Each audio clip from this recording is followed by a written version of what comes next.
Hey guys, Tony here, and today I'm going to give you my review on Atomfall, which came out last week and you can buy it now for $44.99. And the better way is if you have Xbox Game Pass, it's included in that. Atomfall is a single-player survival action FPS game which is set in Cumberland after a nuclear disaster has left the area of Britain in tatters.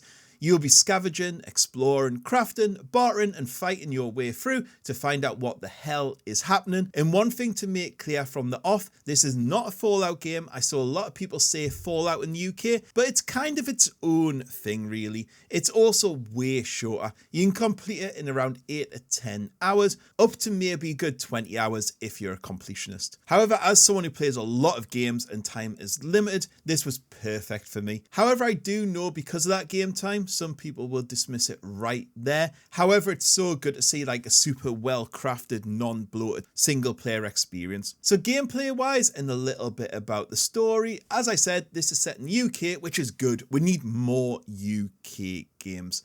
It's set after an event that actually happened in real life, the Wind Scale Fire, which was the worst nuclear disaster in UK history.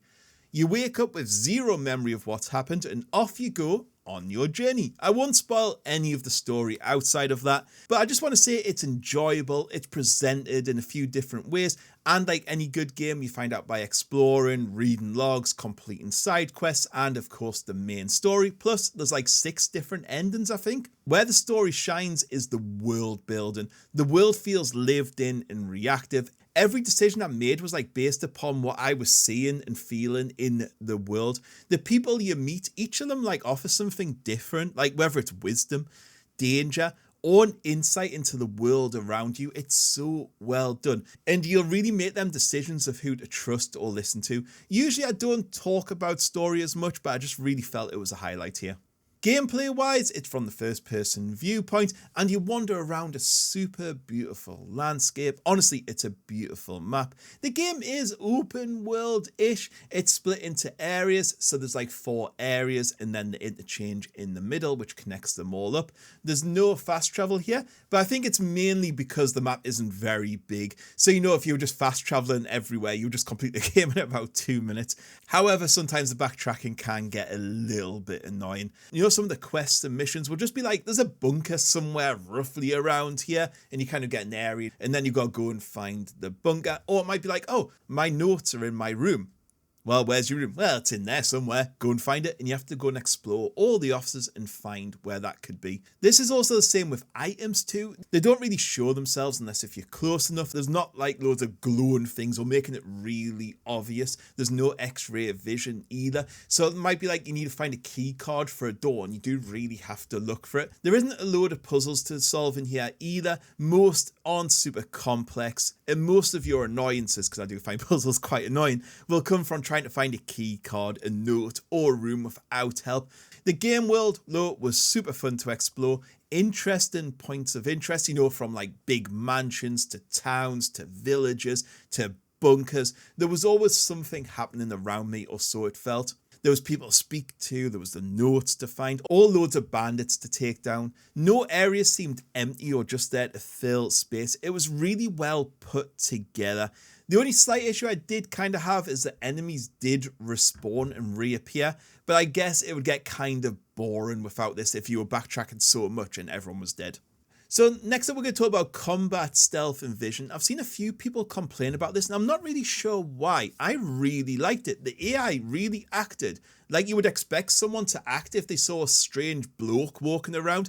They will tell you to back off. They don't want trouble. So if you back off, they will back down. There's none of these like stupid vision cones that fill up slowly when you're seen, and as long as you run away, they will just see you. And I really like that. You know, if you approach someone with a gun, they will raise their weapon and they will back off a little bit.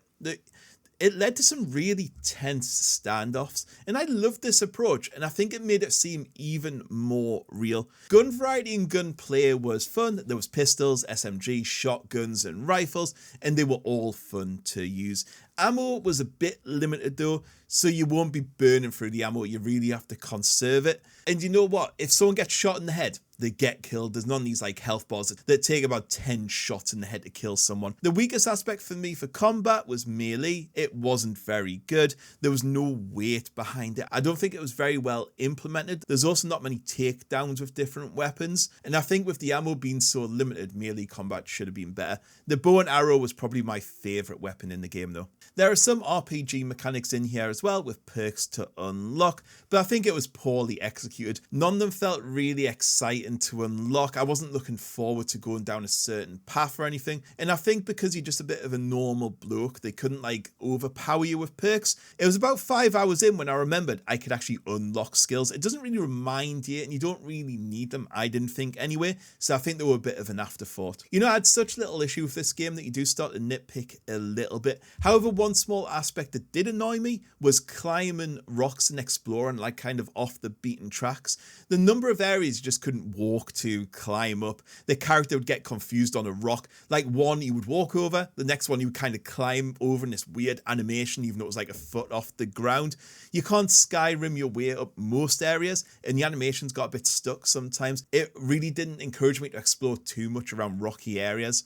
Also, I hate the low carrying capacity. Like, honestly, you can carry nothing. I mean, I hate it in most games. Like, this one did seem even worse than any other game I've played. It was so bad. However, there was this like box thing you can store things in. There were key locations. That was handy, I guess, but you could hardly carry anything and it was really annoying. And things don't stack either. Things should always stack. Like if you wanted 3 bandages, you can't stack. They had to go in 3 different slots. And I think it was just a little bit stupid. Difficulty wise, I did like the fact the experience was super customizable. Like you could change so many settings from enemy density to regen health. And again, I've said it before in past reviews, I love it when a game allows you to play it more how you want to enjoy it. If you want an easy experience, fine. If you want a super tough experience, also fine. Graphics wise, this is a beautiful game. From the lighting to the landscape, it all looked great.